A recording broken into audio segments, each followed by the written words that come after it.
T G നിയമസഭാ ഉപതെരഞ്ഞെടുപ്പുകളും ഒപ്പം തന്നെ മഹാരാഷ്ട്ര ജാർഖണ്ഡ് ഇലക്ഷൻ തിരഞ്ഞെടുപ്പ് ഫലവും പുറത്തു വന്നു. ബി ജെ പിയെ സംബന്ധിച്ചിടത്തോളം പാലക്കാട് വിജയസാധ്യതയുള്ള ഒരു മണ്ഡലമായിരുന്നു. നേരത്തെ തന്നെ രണ്ടാം സ്ഥാനത്ത് വന്നുകൊണ്ടിരിക്കുന്ന ഒരു മണ്ഡലമാണ്. പക്ഷേ അവിടെ പരാജയപ്പെട്ടു. എന്തുകൊണ്ടായിരിക്കണം? അവിടെ ഒരു മുനിസിപ്പാലിറ്റി ഭരണമുണ്ട് ബി ജെ പിക്ക്.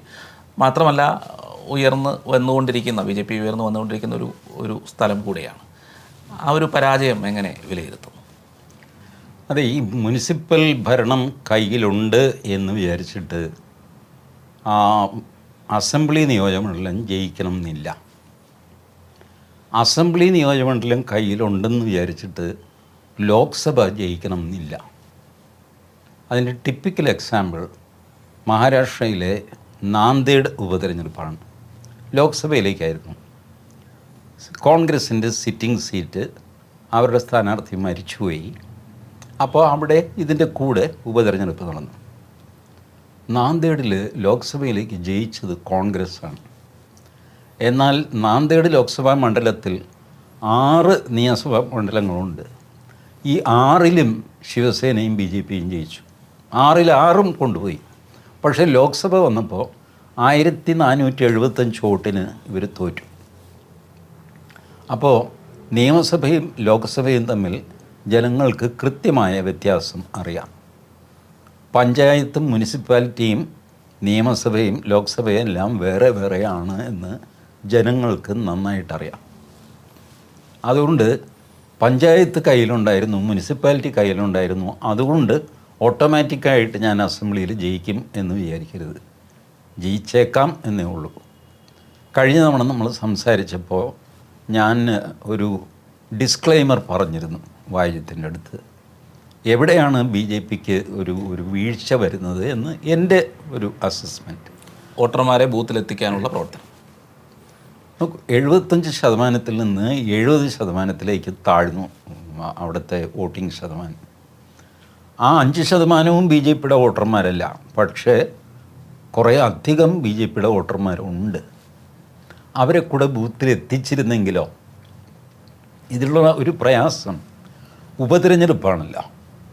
പാലക്കാട് ചേലക്കര 2 അസംബ്ലി മണ്ഡലം, വയനാട് മാറ്റി വയ്ക്കുക, ലോക്സഭയാണല്ലോ. ഇപ്പോൾ പാലക്കാടും ചേലക്കരയും കോൺഗ്രസ്സിന് കിട്ടിയെന്ന് വെച്ചോ, കേരളത്തിൽ എന്താ ഭരണമാറ്റം ഉണ്ടാകാൻ പോകുന്നു? ഒന്നുമില്ല. പാലക്കാടും ചേലക്കരയും സി പി എമ്മിന് കിട്ടിയെന്ന് വെച്ചോ, കേരളത്തിൽ എന്ത് മാറ്റം ഉണ്ടാകാൻ പോകുന്നു? ഒന്നുമില്ല. പാലക്കാട് ബി ജെ പി ജയിച്ചു എന്ന് വയ്ക്കുക, ആ ഒരാൾ പോയിട്ട് എന്ത് മാറ്റം ഉണ്ടാക്കാൻ പോകുന്നു? ഒന്നും ഉണ്ടാക്കാൻ പോകുന്നില്ല. അപ്പോൾ സാധാരണ ജനങ്ങളെ സംബന്ധിച്ചിടത്തോളം ഈ ഉപതെരഞ്ഞെടുപ്പ് എന്ന് പറയുന്നത് ഒരു പ്രത്യേകിച്ച് അർത്ഥമില്ലാത്തൊരു എക്സർസൈസാണ്. അല്ലെങ്കിൽ നിങ്ങളുടെ അധികാരം മാറുന്ന ഒരു സ്ഥിതി വരണം. അതുകൊണ്ടാണ് പഞ്ചായത്ത് വാർഡുകളിൽ ഉപതെരഞ്ഞെടുപ്പ് നടക്കുമ്പോൾ ഫലം മാറുകയും പഞ്ചായത്തിൽ ഭരിച്ചുകൊണ്ടിരുന്ന കക്ഷി വീഴുക, മറ്റേ ആൾ താങ്ങുക.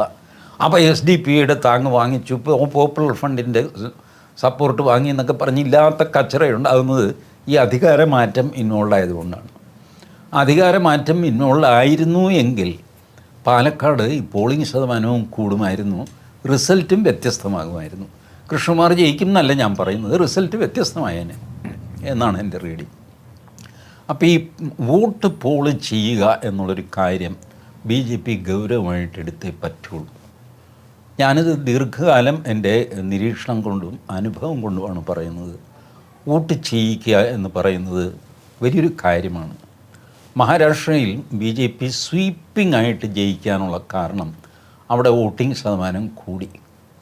30 കൊല്ലത്തിനിടയ്ക്ക് ഇത്രയധികം പേര് വോട്ട് ചെയ്തൊരു തെരഞ്ഞെടുപ്പ് മഹാരാഷ്ട്രയിൽ ഉണ്ടായിട്ടില്ല.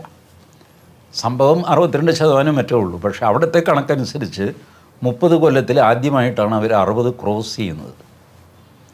അതിൻ്റെ ബെനിഫിറ്റ് ബി ജെ പിക്ക് പോയി.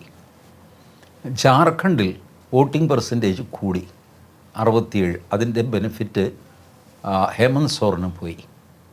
അപ്പോൾ ഈ വോട്ടിംഗ് പെർസെൻറ്റേജ് വലിയൊരു കാര്യമാണ്. അത് കൂട്ടണം. അത് കൂട്ടാതെ ബി ജെ പിക്ക് 1 ഇഞ്ച് മുന്നോട്ട് പോകാനാവില്ല.